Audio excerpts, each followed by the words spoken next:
할렐루야, 평안을 전합니다. 오늘 계속해서 로마서 8장을 가지고 말씀을 나누도록 하겠습니다. 오늘은 그리스도인의 승리의 비결 두 번째, 성령님이십니다. 성령님과 함께 은혜의 생활에 대해서 여러분과 나누도록 하겠습니다. 주님께서는 우리에게 그리스도인의 승리의 비결을 주셨습니다. 오늘은 그 두 번째, 성령님이십니다. 예수님을 믿고 받아들이면 하나님의 영이신 예수님이 내 안에 오십니다. 나와 함께 하십니다. 로마서 8장 4절을 보겠습니다. 육신을 쫓지 않고 그 영을 쫓아 행하는 우리에게 율법의 요구를 이루어지게 하려 하심이니라. 아멘. 내가 예수를 믿으면, 예수 그리스도를 받아들이면 그러면 무슨 일이 생기느냐? 율법의 요구를 다 이룬 것처럼 하나님이 인정해 주시겠다라고 하셨습니다. 이게 구원입니다. 이게 그리스도인의 승리의 비결입니다. 예수 그리스도를 믿는 것이고 받아들이는 것입니다. 우리가 예수님을 믿으면, 예수님을 받아들이면 성령님이 내 안에 오십니다. 내 안에 그 생명의 씨앗이 심겨지고 속사람이 내 안에 다시금 조성되어지고 만들어지는 것입니다. 그리고 그 속사람 안에 예수님이 임하시고 성령님이 임하시고 거하시는 것입니다. 성령님과 함께해야 우리는 승리할 수 있습니다. 성령님이 내 안에 함께 하시고 그렇게 되면 나는 나의 힘으로 할 수 없는 것들을 하게 하십니다. 거룩한 영이 내게 임하면요, 놀랍게도 내 안에 영이 살아납니다. 생명력이 넘칩니다. 그러면 내 안에 거하는 죄의 바이러스가 힘이 약해지고 사라지게 되는 것입니다. 그러나 내 힘으로 자꾸 살려고 하면 내 본성이 스물스물 살아나고 내 안에 성령님의 생명의 능력은 약화됩니다. 그러나 내 안에 성령님이 액티베이트 되어지고 성령님의 권한이 다시금 강해지면 내 안에 다시금 생명력이 넘쳐납니다. 그리고 악은 사라집니다. 죄는 산산조각 나고요. 죄의 세력은 힘을 잃어버리는 것입니다. 그러면서 자연스럽게 죄가 멀어지고 죄가 싫어지게 되는 것입니다. 성령님이 내 안에 역사하시며 성령의 역사가 자연스럽게 생명력이 넘쳐나게 되는 것입니다. 의욕이 일어나고 자원하는 마음이 생기고 그리고 모든 일들이 또 도리어 잘 풀립니다. 아무 이유 없이 엄습했던 어떤 두려움이나 염려, 근심 싹 사라지고요. 관계도 잘 풀리게 됩니다. 다 잘 열리고 다 잘 되기 시작합니다.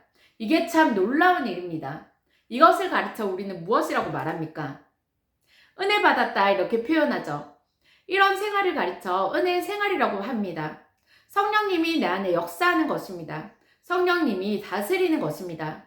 성령님이 내 안에 강하게 힘을 발휘하고 권한을 가지고 나를 다스리는 것입니다. 그러면 자연스럽게 은혜의 생활로 이어지게 되는 것입니다. 그리고 놀라운 일이 한 게 생깁니다. 그렇게 깊고 깊었던 나의 마음의 상처들이 치유되는 것을 느끼게 됩니다. 어떤 열등감, 패배감으로부터 자유롭고 살아나게 되는 것입니다. 삶의 허무, 절망과 무의미 속에서 나는 왜 사나, 나는 뭐 하고 있나 막 순간순간 들어오는 이런 생각들이 싹 사라집니다. 자원하는 마음이 생기고요. 주를 향한 마음이 생기고 열정이 일어납니다. 기쁨이 넘치고 즐겁고 감사가 넘치게 되어지는 것입니다. 이것이 예수 믿는 사람의 복입니다. 이것이 복이고 능력인 것입니다. 이것을 지속하는 것이 성령 충만하다라는 것입니다. 이 구원의 기쁨이 회복되기를 바랍니다. 오늘 이 말씀을 들으며 여러분 안에 이 구원의 능력들이 다시금 새롭게 되어지기를 예수의 이름으로 축복합니다. 이 성령의 생명의 능력이 오늘 다시금 경험하게 되어지기를 이 시간 예수의 이름으로 축복합니다. 아멘. 자, 좀 더 깊이 살펴보겠습니다. 우리는 성령을 따라 사는 사람들이 되어야 하는 것입니다. 두 종류의 사람에 대해서 사도 바울은 말씀하고 있습니다. 로마서 8장 5절 말씀입니다. 육신을 쫓는 자는 육신의 일을, 영을 쫓는 자는 영의 일을 생각하나니. 여기에 두 종류의 사람이 있습니다. 첫 번째는 육신을 따라 사는 사람, 두 번째는 영을 따라 사는 사람. 먼저 육신을 따라 사는 사람을 한번 살펴보겠습니다. 첫째, 무엇을 쫓는 사람입니까? 바로 육신을 쫓는 사람입니다. 육신을 따라 사는 사람이다 라고 말합니다. 이 사람은 육신의 일만 생각하는 사람입니다. 자기 삶에 하나님이나 예수님이나 성령님이나 별로 없습니다. 그런 인식 없이 살아가는 것입니다. 있기는 한데 그때가 언제냐면 예배 때 아니면 집회 때 은혜 받았을 때 그때 잠깐 머물고 스쳐가고 곧 잊어버립니다. 그리고 육신의 일만 생각합니다. 먹고 사는 것 육신의 일만 생각하는 것입니다. 육신을 쫓아 세상 일만 생각하고 세상의 일에 빠져서 그렇게 사는 것입니다. 그러기에 이 사람들은 육신의 본능을 따라 삽니다. 이 사람들은 육신을 따라 육신의 생각을 따라 사는 것입니다. 그런데 다른 분류의 사람이 있다라고 합니다. 반대로 영을 따라 사는 사람, 영을 쫓는 사람, 이런 사람들이 있습니다. 성령을 따라 사는 사람입니다. 그는 영의 일을 생각합니다. 영의 일을 생각하는 사람은 왜 영의 일을 생각합니까? 왜 그렇습니까? 하나님이 그 안에 계시기 때문입니다. 성령님이 그 안에 계시기 때문입니다. 그래서 영의 일, 하나님의 일을 생각하게 되는 것입니다. 영의 일을 쫓는다고 해서 우리가 마치 산에 들어가서 산기도 하고 금식기도 하는 그런 신령한 사람을 말하는 것이 아닙니다.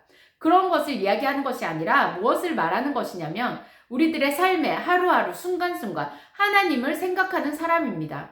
하나님을 생각하고 하나님의 뜻을 생각하고 우리가 어떤 노동을 할 때, 일을 할 때, 어떤 일을 할 때 무엇을 생각하느냐? 하나님을 생각하고 하나님의 생각이 내 안에 들어오는 것입니다. 그리고 하나님의 생각을 낳는 것입니다. 그런 사람의 마음에는요, 하나님으로 충만합니다. 하나님이 보는 것을 보고 하나님이 듣는 것을 듣게 됩니다. 하나님이 하라는 것을 하게 되는 것입니다. 하나님의 마음이 내 안에 가득한 것입니다. 그래서 가만히 있다가 하나님 아버지, 성령님 이렇게 부르는 것입니다. 아침에 일어나서 성령님, 성령님 이렇게 부르게 되는 것입니다. 그냥 생각 안에서 아버지, 아빠 자꾸 이렇게 불러지게 되는 것입니다. 예수님 고맙습니다, 사랑합니다 이런 고백들이 저절로 나오게 되는 것입니다. 이것이 영을 따라 사는 사람입니다. 이런 사람들은요, 갈등이 없습니다. 왜냐하면 하나님으로 가득 차 있기 때문입니다. 우리의 모습은 어떻습니까? 육신을 쫓아 사는 사람입니까? 영을 쫓아 사는 사람입니까? 자, 또 하나 있습니다. 육신의 생각과 영의 생각을 말하고 있습니다. 로마서 8장 6절입니다.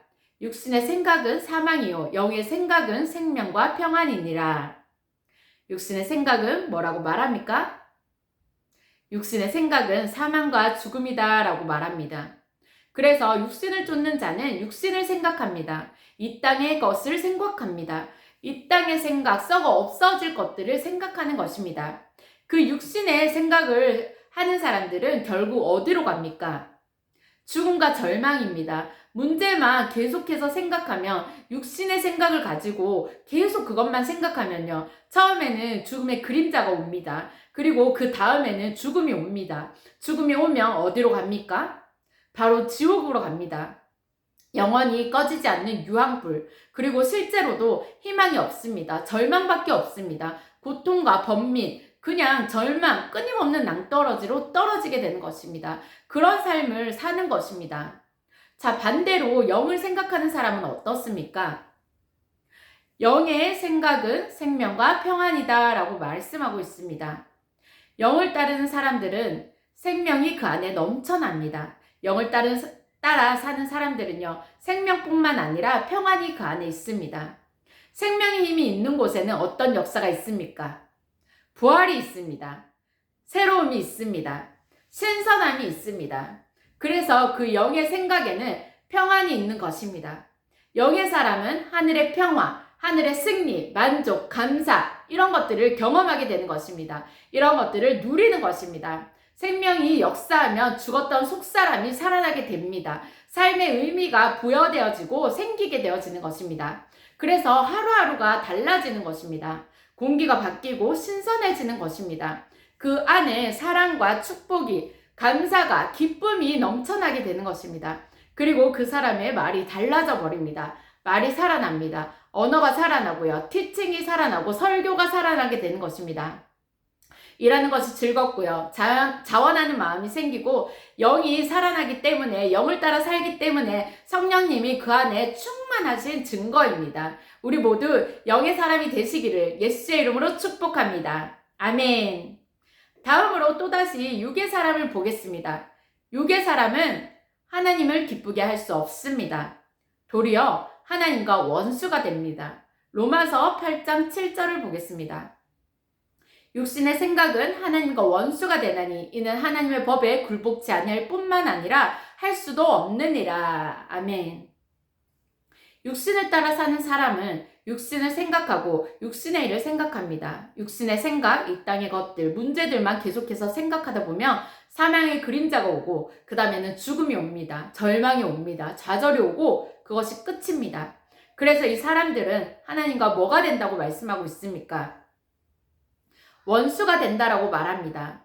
이 사람은 하나님과 원수가 되어서요. 하나님의 법에 순종하지 않습니다. 그래서 그 마음에 원수에 사로잡혀서 원수가 장악하고 있기 때문에 하나님의 말씀에 순종할 수 없는 사람이 되는 것입니다. 순종이 안 되는 것입니다. 로마서 8장 8절에는 육신에 있는 자들은 하나님을 기쁘게 할 수 없느니라 라고 말씀하고 있습니다. 육신을 따라 사는 사람의 기도를 해도 하나님이 그 기도를 받지 않으십니다. 찬양을 해도 하나님이 그 찬양을 받지 않으십니다. 헌금을 해도 아무리 많은 헌금을 해도 하나님이 받지 않으십니다. 하나님이 무슨 거지입니까?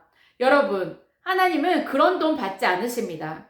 하나님은 그런 사람의 예배 받지 않으십니다. 그런 기도 받지 않으십니다. 영을 따라 살려고 하는 그 사람의 예배를 받으시고 그 찬양을 받으시는 것입니다. 성령에 속한 사람의 그 기도를 받으시는 것입니다. 영을 따라 순종하며 기쁨으로 자원하는 마음으로 즐거움으로 드리는 그 예물을 하나님이 받으십니다. 그 두렙돈을 주님이 기뻐 받으시는 것입니다. 오늘 우리가 육신에 속한 사람이 아니라 영에 속한 사람이 다 되시기를 바랍니다. 육신을 쫓지 않고 영을 쫓아가는 사람이 되시기를 바랍니다. 육신의 생각대로 살지 않고 영의 생각으로 살게 되기를 예수의 이름으로 축복합니다. 사망에 거하는 것이 아니라 생명과 평안으로 살며 그 안에 누리며 사는 여러분이 되기를 예수의 이름으로 축복합니다. 예수 그리스도 안에 승리의 비결이 있습니다. 성령님과 함께하는 것이, 성령님이 내 안에 강력하게 주장하는 것이 그리스도인의 승리의 비결입니다. 말씀을 들으시는 한 분 한 분이 그렇게 살게 되어지기를 예수의 이름으로 축복합니다. 아멘.